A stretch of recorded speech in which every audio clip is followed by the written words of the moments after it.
Good evening, friends. This is your host to welcome you through the creaking door into the inner sanctum. Come in. You mustn't mind that covered body over there in the corner. That's Oscar, our bashful corpse. You see, we covered him up because Oscar said he didn't want to be seen dead in here. And those folks sitting on the coffins just came in to rest their bones. Sort of a skeleton crew, you know. Oh, we're having a big party here tonight, but if you don't see any smiles, just remember, all the people here are grave characters.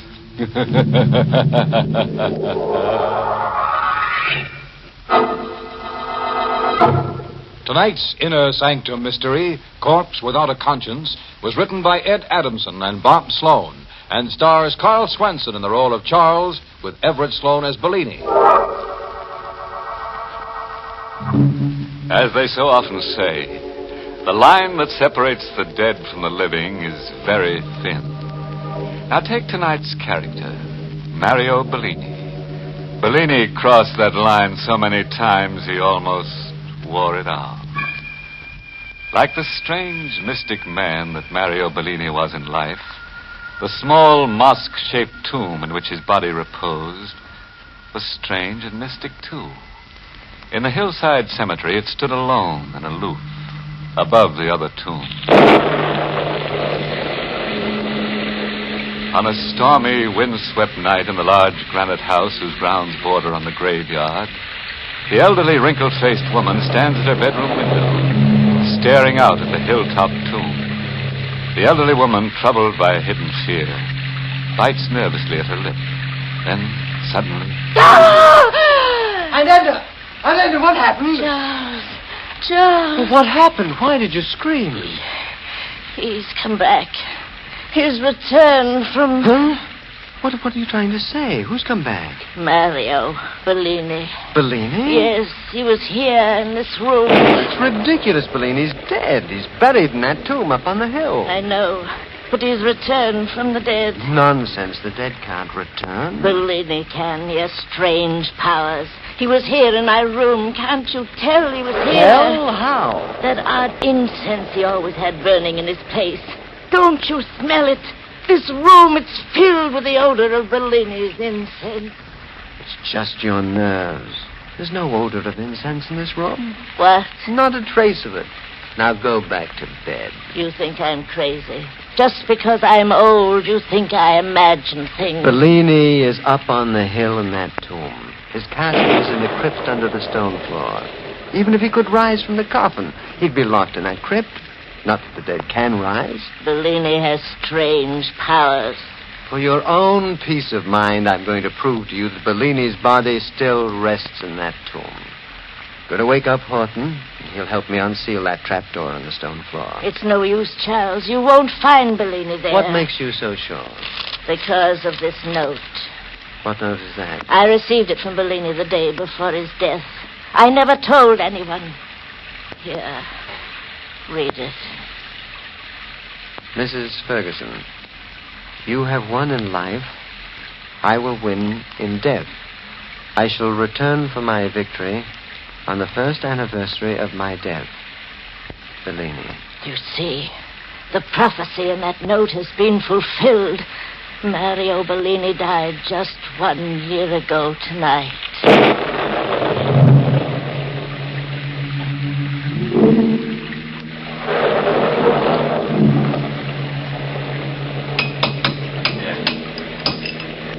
Charles, please, I want to go back to the house. After I show you what's below the floor of this tomb. It's pure witchcraft, Mrs. Ferguson, coming to life after being dead for a year. My aunt is upset enough, Horton, without your comments. I'm sorry, Mr. Ferguson. Just keep working on that concrete. Yes, sir.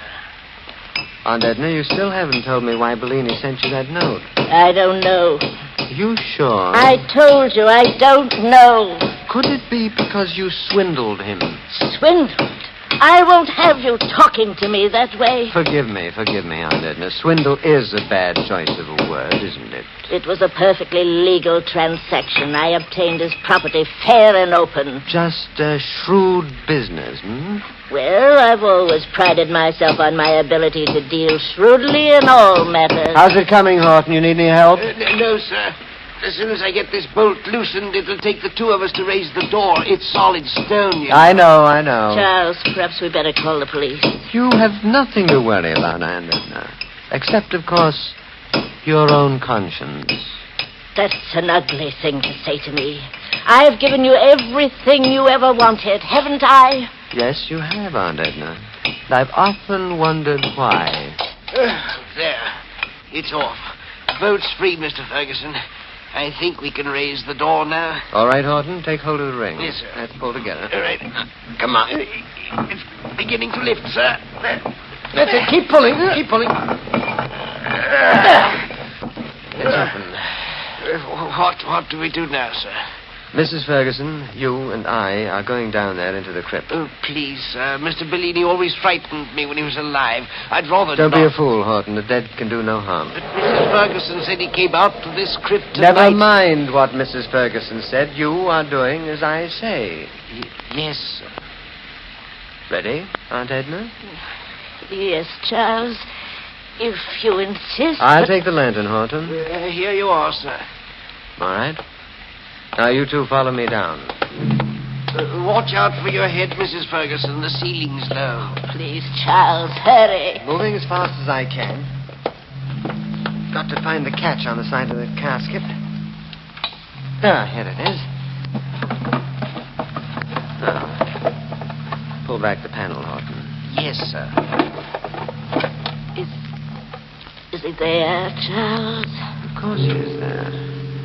Exactly as I said he would be. Hermetically sealed under glass. No sign of life, is there? No sign of life. Don't be afraid to look. But I... Go ahead. Look. See for yourself. See how safe you are from the unrising, dead Mario Bellini. Oh, thank heaven.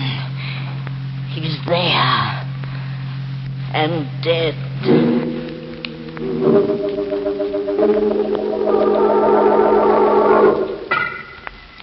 Charles, did you lock all the windows on the first floor? Yes, Aunt Edna. What about the shutters, Horton? I bolted them all, ma'am. Really, Aunt Edna, this is ridiculous. You saw his body still sealed in the casket? It's not his body. It's the spirit of him, his evil spirit. I know he'll try to kill me, but I'll fool him. I'll live through this night. Why, of course you will. I was just thinking of what the doctor said about your heart, about overexciting yourself. Never mind my heart. Get out of here. Both of you. Yes, ma'am. Good night, Aunt Edna. Good night. And Horton, make sure to lock the door behind you. Yes, Mrs. Ferguson. If you need me, Aunt Edna, just call out. I'll be within hearing distance. Make sure that you are. Now, let's see. Is there anything I've overlooked? Yes, Mrs. Ferguson. Your closet. Oh, who said that? I did, Mrs. Ferguson. Turn around and you will see. No. Oh, no, it can't be. But it is. It's Mario Bellini. No. It's just in my mind. You're not really here at all. It's just my mind. You're in your casket where we left you. Am I? You're dead. I saw you in that casket. And I will return there after I settle with you. Oh, this is a trick. A trick to frighten an old lady. You're not really Mario Bellini. You can't be. You are going to die, Mrs. Ferguson. Stay away from me. You are going to die for what you did to me in life. It was all legal. I can prove it. I am not bound by the law now, Mrs. Ferguson. I am taking you with me back to the grave. No. Please, stay away. Don't come near me. You Foolish old woman. Do you think I'm afraid of that knife in your hand? Do you think a knife can protect you from the dead? Don't come near me. No, let go.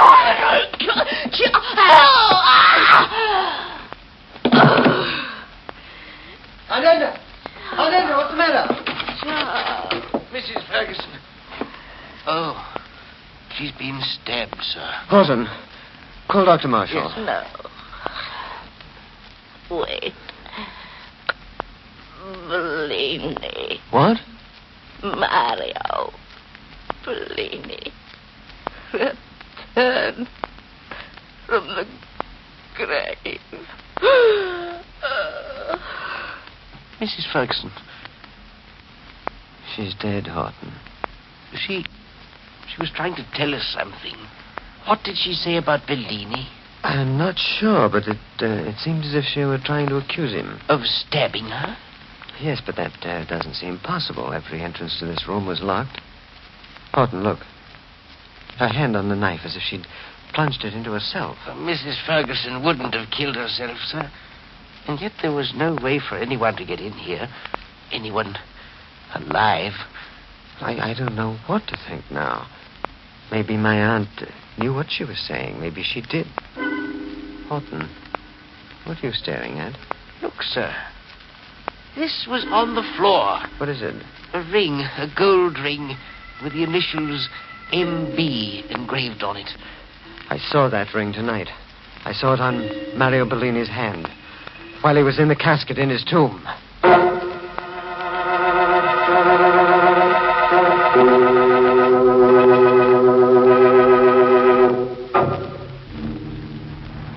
Everything's just as we left it, sir. The stone trapdoor still open.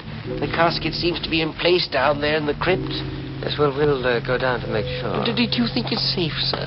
We've got to find out if this was the ring Bellini really had on his hand. Mr. Ferguson, the panel of the casket is open. Nothing to be afraid of. It's the way we left it. Let me have your lantern. Here you are, sir. Is he still in the casket, underneath the glass? Yes, he's here. I guess we must have misunderstood what my aunt meant when she spoke his name. Of course, sir. Nobody can return from the grave. Good heavens, Mr. Ferguson, his hand, there's no ring on it. Look for yourself, it's gone, sir. There's no ring on his finger. Oh, yes, no ring. But it's not possible. Are you sure you saw the ring on the corpse? Couldn't you be mistaken? I guess I could be, but...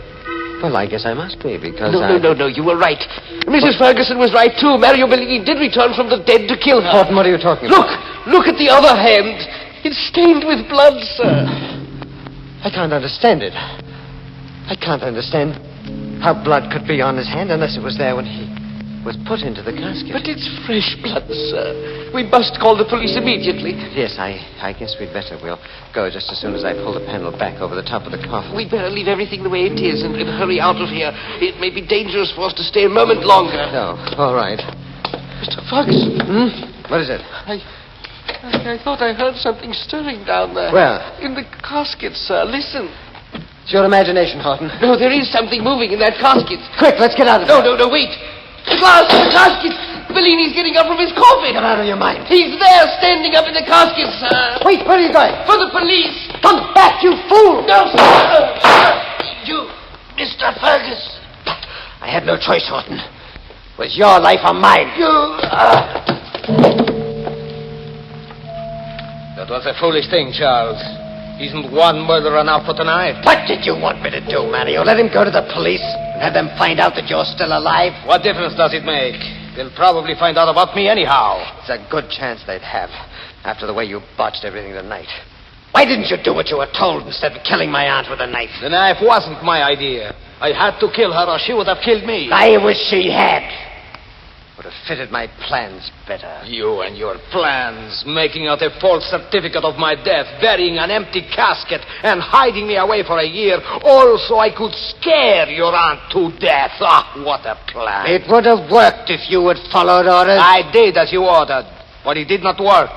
The shock of seeing me wasn't enough for her. Her heart was a lot stronger than you thought it was. But then why didn't you leave? Instead of stabbing her?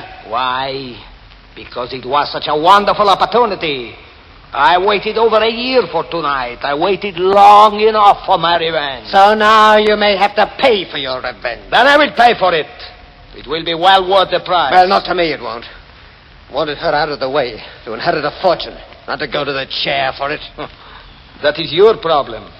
After all, Charles, I am officially dead, you know. Shut up, will you? Horton could have been my alibi. If you hadn't gotten blood on your hands and made him suspicious. Then why did you bring him back here? You know something had gone wrong. He found your ring. I had to prove that you were still in your grave, didn't I? All right. What are we going to do with his body? I was just thinking about that. And? Maybe I can save us yet. We'll put his fingerprints on that knife, and we'll make it look as if he had a fight with my aunt. It might work. It's the only thing we can do. I'll say there was an argument between them. And in the struggle, my aunt was stabbed and Horton was shot. What about this tomb? We'll close it up tight till the investigation's over. There's no reason for them to suspect that you're still alive.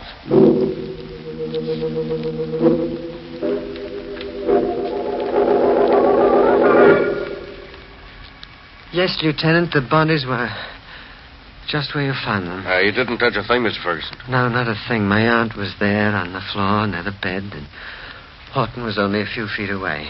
Tell me, Mr. Ferguson, where were you when you heard the first shot fired? Downstairs in the library. Mm-hmm. And you couldn't hear anything of the argument that went before it? Didn't hear a thing. That's why I'm not sure they were arguing. All right. Well, I won't take up any more of your time tonight. I'll be back in the morning. Oh, very well, Lieutenant. By the way, this window here faces the hillside cemetery, doesn't it? Yes. Did you happen to notice anything strange going on out there about the time your aunt was killed? No. I told you I was in the library. Oh, yeah, so you did. Why do you happen to mention the cemetery, Lieutenant? Oh, it probably has nothing to do with this case, but I had a call about an hour ago from a woman who said she saw a light out there. A light? Yeah. Oh. Probably just a crank call. The woman insisted she saw two men coming out of a tomb, the one on the top of the hill shaped like a mosque. Tomb they buried that queer duck in. His name was Mario Bellini. Mario Bellini. Oh, yes. I guess I'll have to investigate it sometime tomorrow after I make my report on this case. It's the trouble with being a cop. You get 100 crazy calls like that a year. No, they're bum steers, but you got to see them through anyway. Yes. It must be quite a nuisance. Yeah, sure is. Well, good night, Mr. Ferguson. Good night, Inspector.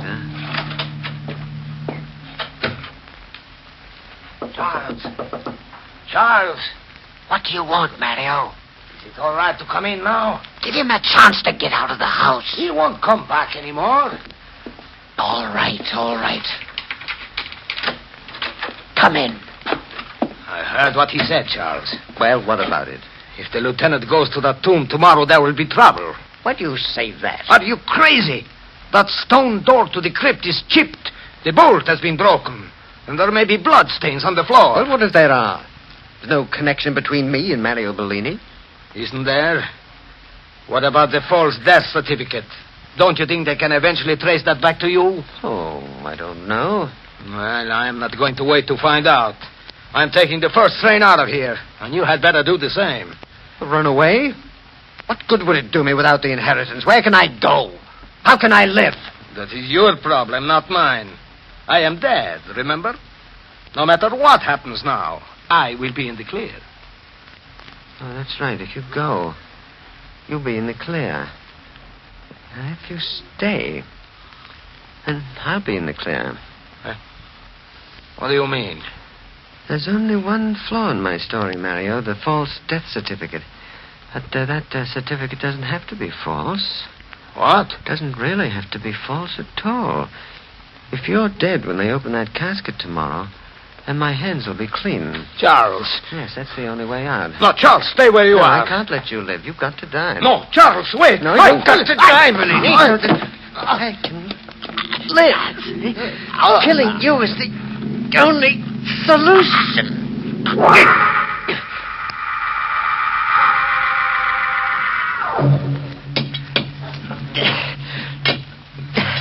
What a shame, Mario, that you can't help me lift this door, even with an iron lever. too much for one man to open all the way. Now it's coming. It's a little farther. I can prop it up enough for me to slide in.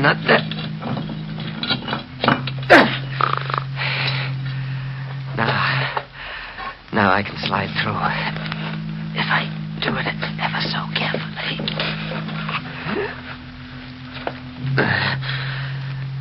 Now, it's your turn, Bellini.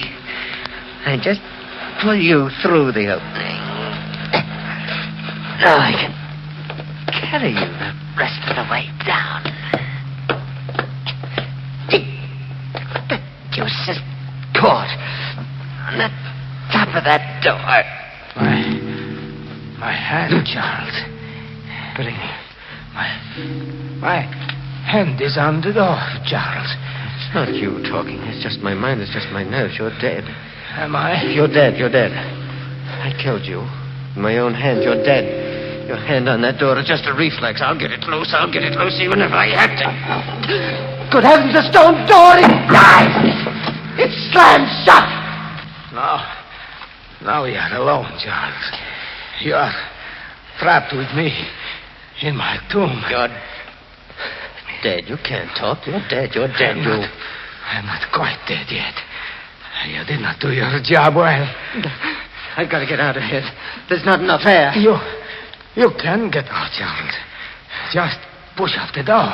Oh, the door? Yes.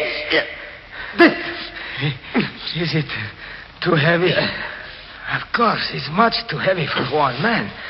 But two men could. Oh, yes. Yes, two men could do it. Help me. Two men could push open this door. Two normal men could. But I am half dead. I have no strength. Remember, you choked the strength out of me. Help! I'm dying here! Somebody help me!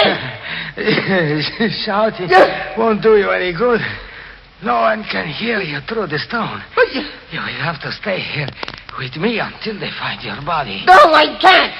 I don't want to die! Oh, don't be such a coward, Charles. Death is not so bad. You will see. And after all, we do have an elegant tomb in which to rest in peace.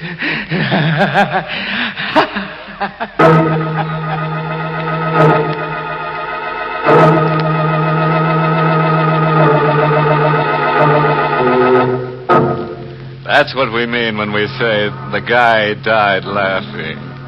No sense of humor, that Mario Bellini. Just couldn't take a choke. Oh, well, I'll have to get along. Now, Bellini and I have a date with a couple of ghoulish girls. We're going out tonight to paint the town black. Oh, you didn't know that Bellini and I were pals? Why, of course. I've known that stiff ever since he stood knee-high to a grave hopper.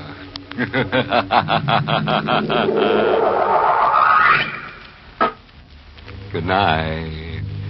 Pleasant dreams.